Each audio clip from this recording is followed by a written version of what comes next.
കൊടുങ്ങല്ലൂരിൽ സ്വയം ഹിപ്നോട്ടിസത്തിന് വിധേയരായ 4 വിദ്യാർത്ഥികൾ ബോധരഹിതരായി. പുല്ലൂറ്റ് വി കെ രാജൻ സ്മാരക ഗവൺമെന്റ് ഹൈസ്കൂളിൽ വെള്ളിയാഴ്ച ഉച്ചഭക്ഷണ സമയത്തായിരുന്നു സംഭവം.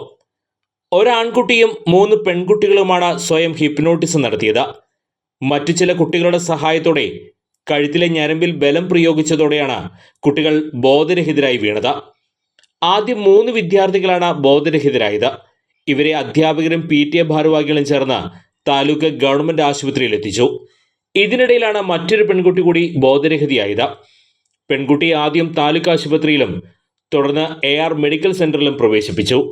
4 പേരുടെയും ആരോഗ്യനില തൃപ്തികരമാണ്. യൂട്യൂബിൽ കണ്ട വീഡിയോ കുട്ടികൾ പരീക്ഷിച്ചതാണെന്നാണ് സൂചന. കുട്ടികൾ ബോധരഹിതരായ സംഭവത്തെക്കുറിച്ച് അന്വേഷണം നടത്തിവരികയാണെന്ന് സ്കൂൾ അധികൃതർ അറിയിച്ചു. വിദ്യാർത്ഥികളിലെ ഇത്തരം പ്രവണതകൾ ഒഴിവാക്കാൻ ബോധവൽക്കരണം നടത്തുമെന്ന് PTA പ്രസിഡന്റ് TA നൌഷാദ് പറഞ്ഞു.